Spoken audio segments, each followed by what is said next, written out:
about what is capacity market and demand response, and I mean, these are things that are fairly complicated when it comes to the implementation. But you know, this is probably a good summary of what is high potential value front of the meter, behind the meter. Folks are looking at these types of programs, and various ISOs, various utilities are implementing some of these because they're useful to them. In terms of business models, you know, just really briefly, broad categories of folks who play in energy storage. Obviously, the vendors who manufacture and sell the equipment. There's the aggregators, folks who are playing a role of really optimizing how this energy storage plays onto the grid, and they may be able to offer distributed energy storage, all aggregated in terms of a packaged deal to utilities or to ISO RTOs. Energy storage owners, obviously, self-explanatory, different types of ownership models. They don't always overlap with the kind of operating model. That's what that's supposed to say. Really just the fact that you know, utility storage, as Luisa has mentioned earlier, there's a significant driver behind that. That's, you know, policy making. There's also the economics of this thing is good. So it's not just that it's incentivized, but it makes sense economically. And so there's a lot of energy storage that's being built and sold and functions today due to those kind of drivers. Some of that is behind the meter. The utilities, of course, in California, so very much involved in both front of the meter and behind the meter with programs.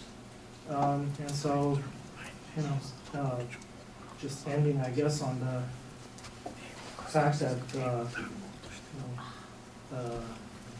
anyone who wants to be a player in energy storage would need, obviously, to have a very solid understanding of the types of programs and applications, have a very, very strong grasp of the way these are formalized in terms of programs and frameworks and paradigms, and basically comes down to being able to play by the rules in terms of the policy making, and also knowing how utilities do business. So it's very, very important to know and play in that universe. I was also asked by Phil to briefly mention a little bit about what's going on beyond the United States. We all know these are the big three in terms of sort of global storage. There's just some examples here of projects and alliances and partnerships and how they are doing work in the grid space, but also in the automotive space. And then, surprise, surprise, there's Chinese challengers. We had talked about a number of projects, a number of programs here. 1.5 gigawatt was sort of the scale of what we had been talking about, Luisa's mentioned, right, for California. These guys are doing 20 gigawatts. There's also the aspect of, you know, China big and, you know, the scale, everything, 1.4 billion population. And so there's no surprise that their state grid company has there's a lot of room and a lot of use for storage. BYD seems to be the leader. They already claim to have about 20 gigawatts installed. CATL, another unknown Chinese company, Lijian, similar kind of aspirations in terms of by 2020 to have 20 gigawatts installed.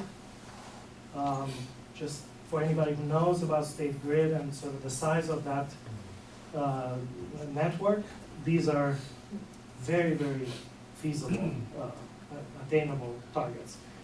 So a little bit of a typo there. Should have been 4 Chinese challengers. As part of the Lijian paragraph, you see Wangxiang, It's one of the largest Chinese companies. They play very, very strongly all over the world, investing in the US. They are the ones who have acquired A123. We're all familiar with that company, US company. Fisker Automotive, the Tesla competitor, has been acquired by them. So it's really the three Chinese challengers are four, and many, many more. They just couldn't fit on a slide. And this, no need to go into detail, just the fact that, you know, Asia, I guess China, Asia, leading the way in terms of growth. This is a transportation slide. Lots of incentives for policy, from a policy standpoint, from the government, both for the OEMs, the automakers basically, but also for the end customer, for the driver to go and acquire an electric vehicle. So that's what's driving that. It's down to the convenience, not just, you know, a few more renminbi, a few more dollars in your pocket. It's really the ability to be able to drive in a very, very congested set of cities like Beijing, Shanghai, where internal combustion engine is now being limited to a certain number of days per week. The exception being, if you buy an EV, you can be on the road anytime you want. So these kind of things, indirect kind of incentives, are manifesting in themselves into, you know, tremendous growth, tremendous forecast for growth. And finally, this is not a simple business, obviously, like you know, making vehicles, building cars, complicated, a new ecosystem, new kind of types of categories. This is just a sample that McKinsey has pulled together as they've been looking at what people do in this sort of EV development and how they pick their suppliers. And so you can see, you know, the choices some folks have made. It's still in development. It's still, you know, out there to decide who will be the ultimate winner. There's probably not going to be one. It's, as usual, you know, a solid number of contenders there, but this is just the categories and the types of choices that people have made as they're building their electric vehicles and infrastructure to service that. Thank you so much. It's really just scratching the surface here, but appreciate it. Lucy, could you go back to your previous slide? So one thing I noticed, you don't have Japan here on this slide, and from my seeing in the market, right, if you look at the Japanese transportation system, they've been focusing more on hydrogen, hydrogen fuel cell cars, Right. rather than less than battery. And so I think that might be one reason why you don't see them on these sorts of slides. Is that correct? Yeah, the one thing about China's policy is also that they call non-internal combustion engine, sort of the domain of that is called new energy vehicles, NEV, and that's on purpose so that people don't really focus on the future is electric. The future is non-IC. That's what they're talking about right now. So, you know, it could be electric, it could be hydrogen, it could be a combination of both. But most of the focus is today on electric for China. Please go ahead. I have a kind of related questions over that. Sure. Do you see any trends for the power to gas with water electrolysis and hydrogen in US or Europe or China or something? There is conversation that I've seen. For sure, I have done studies and I have provided, you know, consulting customers with that kind of insight on what's really going on there. But I have to admit, it's really dwarfed by the focus on electrification. Yeah. There are projects, though. Thank you very much. Next up, if we can.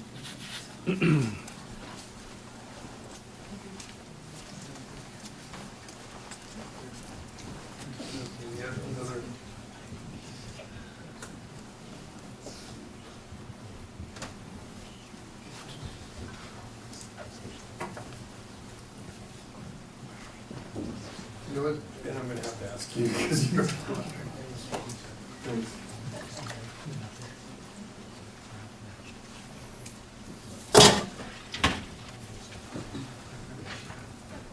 So that's, laser pointer. Good evening, hi everyone. Thanks very much. My name is Michael Canellis. I'm an IoT analyst and I also run communications at a company called OSI Soft and go through.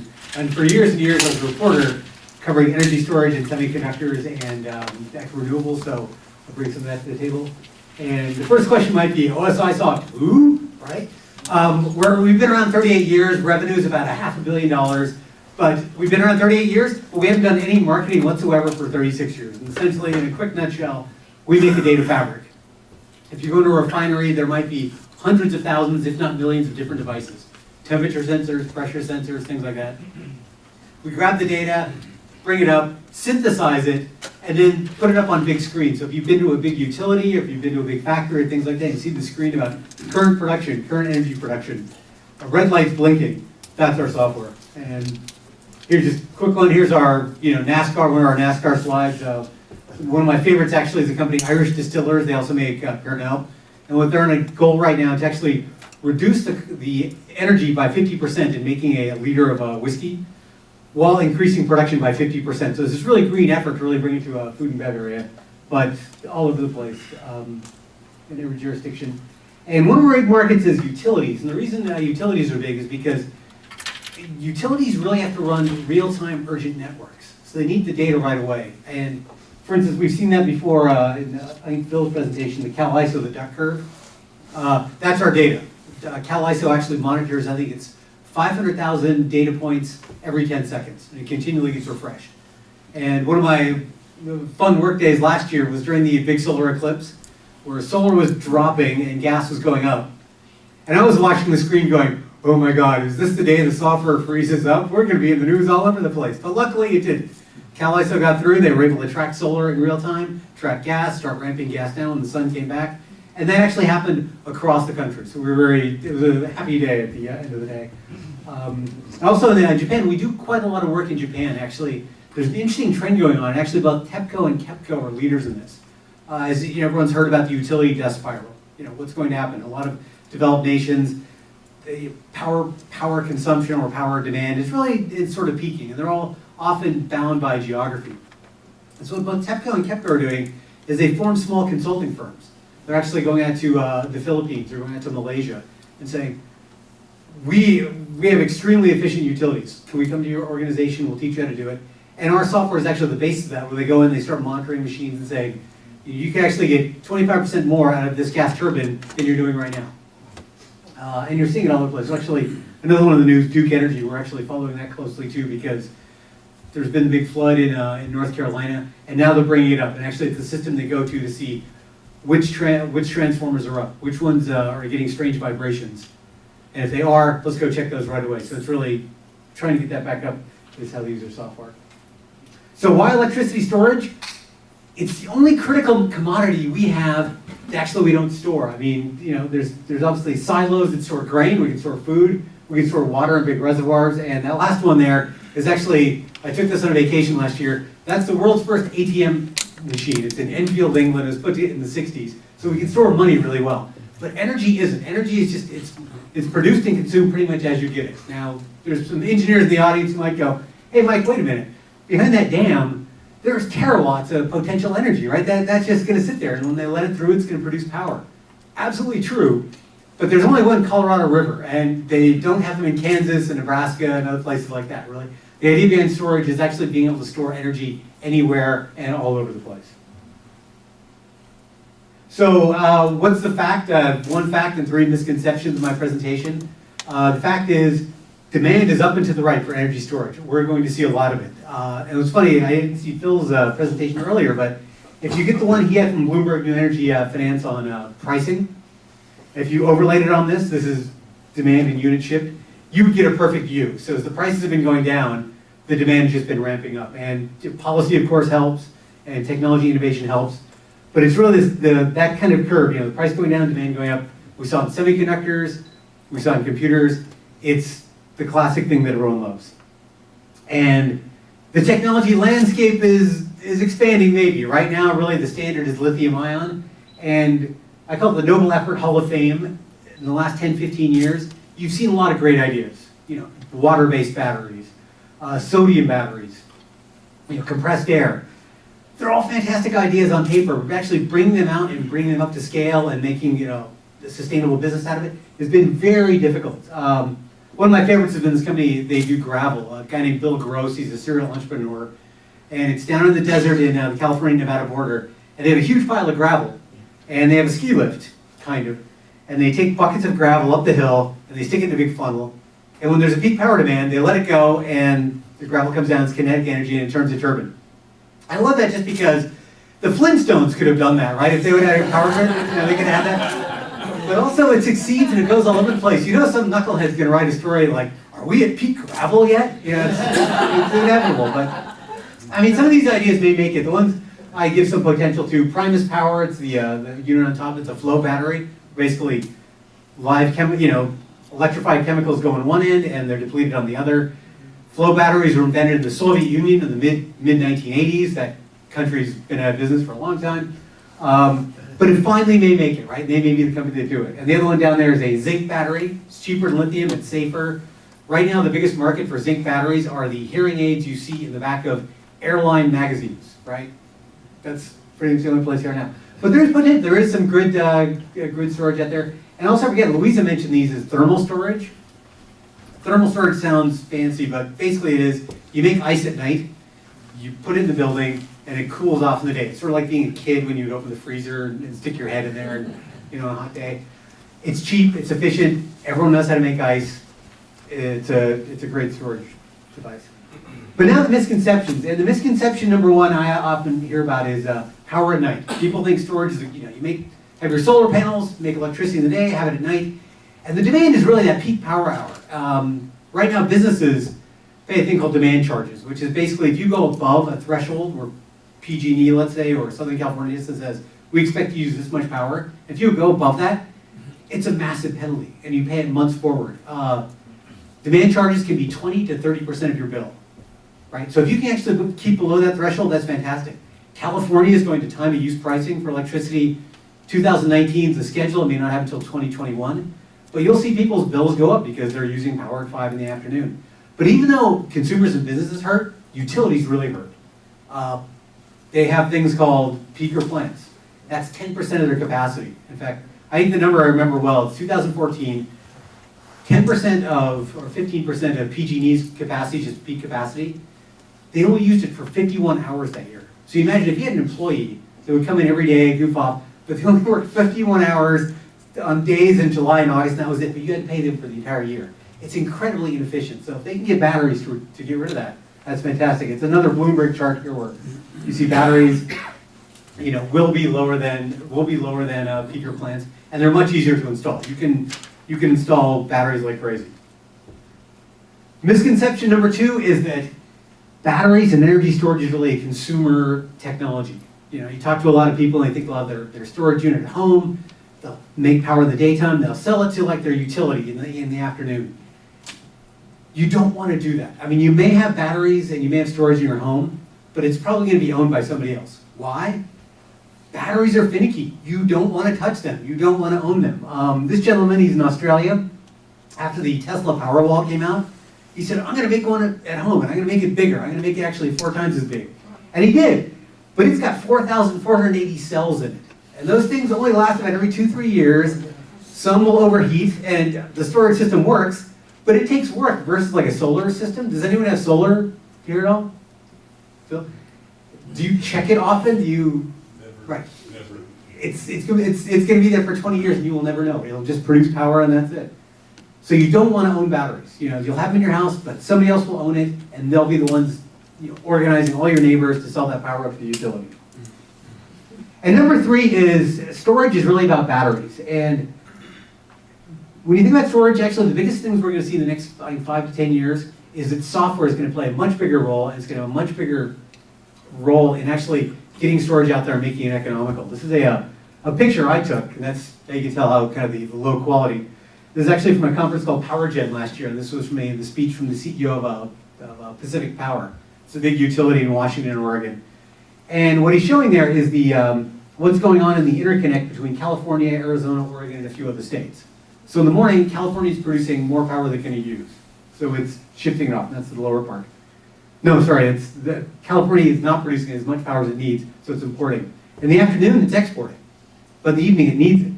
Now, if you had to build storage in your state to actually store that power until you needed it, you would go bankrupt. You would need an incredible amount of hardware.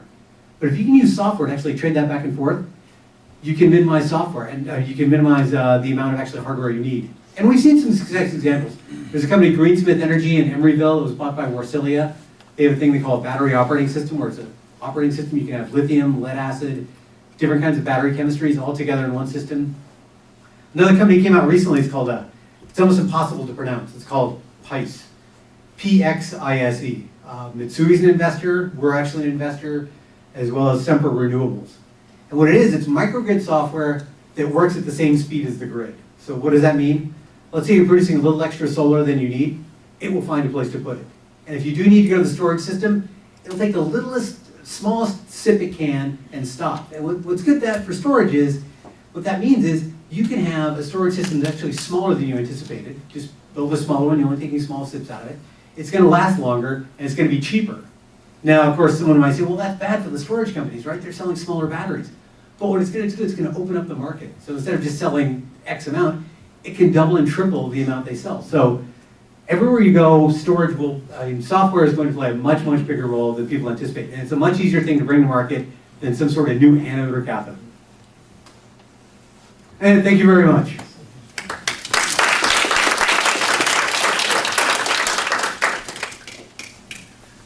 Okay, and last but not least, we have Jean. Jim?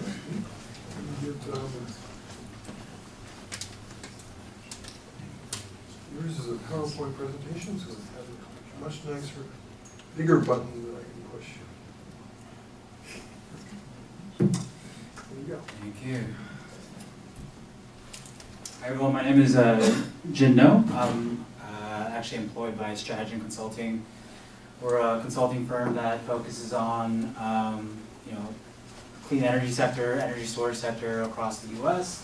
And for me, my focus is on policy and regulatory affairs for California. And we work directly with the California Energy Storage Alliance to help them run their policy and regulatory affairs.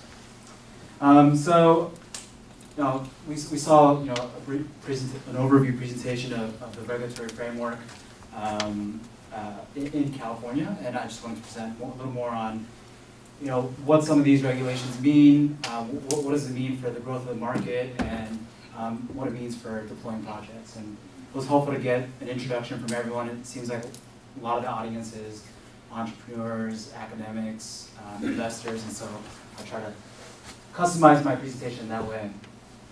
So the California Energy Storage Alliance, it's a 501c6 membership-based advocacy group.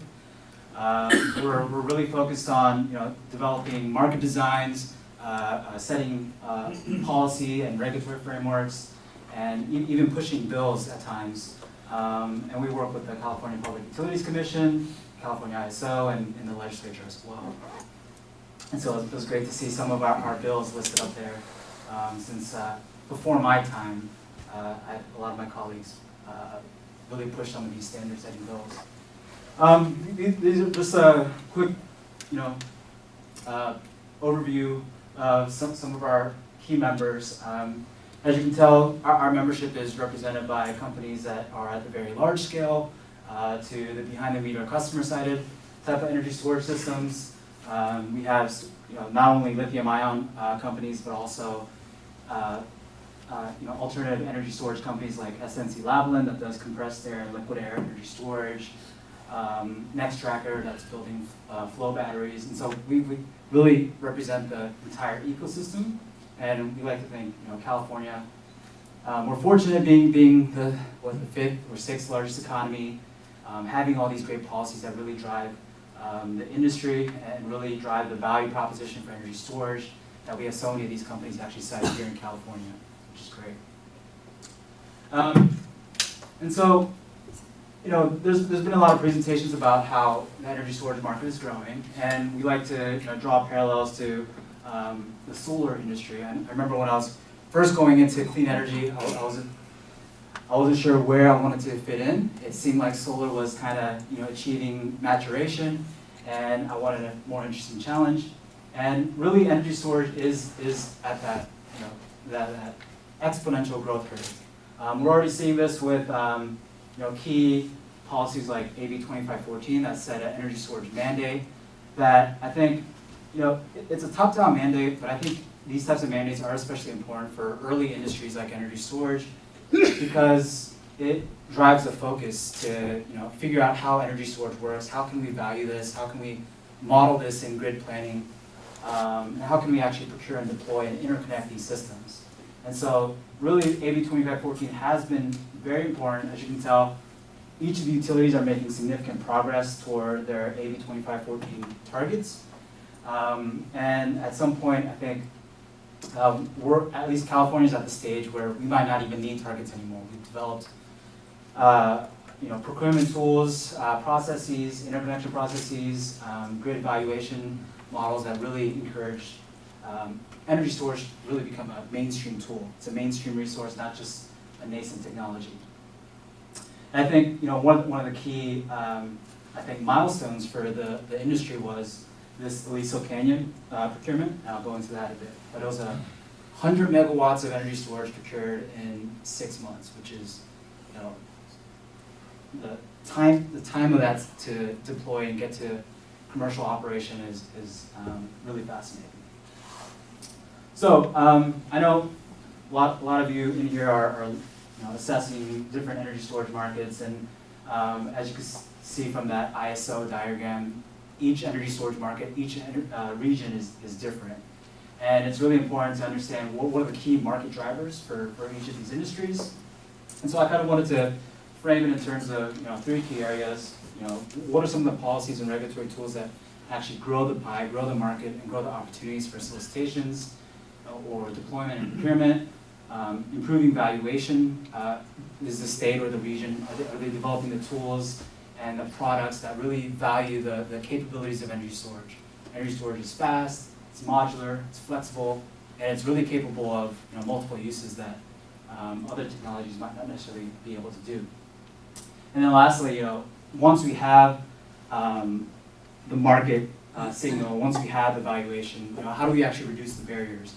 Getting these projects from bid selection to actually deployed and have steel in the ground. There's a lot of barriers related to city permitting, interconnection with the utility, and how they can actually participate in the wholesale market. Not every ISO is set up to have these market participation pathways. California ISO is one of the few ones that actually has the market structures and participation frameworks that actually allow energy storage to be valued and able to participate. And so I think that's also one of the key areas to growing the energy storage market. So growing the pie, Luisa touched upon this. AB 2514, a set a target for 1325 megawatts by 2020, is I think the foundational policy. We're seeing energy storage targets go viral with New York, New Jersey all setting energy storage targets. Massachusetts set one, Oregon set one. When we saw the Oregon and Massachusetts targets, we kind of scoffed, but then New York set a 1.5 megawatt target. And so California can't be outdone, and so not soon after we passed SB 100. But I think those are all key policies in those states because they're still early in the energy storage market. And so in California, at least, with this energy storage procurement target, I think it really drove each of the utilities to focus on, okay, we could just procure energy storage just to meet this mandate, but let's actually put this to use. Let's actually create a usefulness for these systems. And so in California, if you're not aware, in Southern California, there's been key retirements of the San Onofre nuclear generating station, which created this huge local capacity need. And so SCE and SDG&E decided to potentially procure energy storage to meet this, what's called resource adequacy capacity. And so in California, at least, you've been seeing almost all deployments be 4-hour energy storage systems. And that's created some challenges, especially because alternative energy storage technologies that are more longer duration or short duration that have those elite fast toggling abilities like flywheels aren't necessarily being considered in a lot of these solicitations. But at least for the lithium-ion technology segment, it's been great.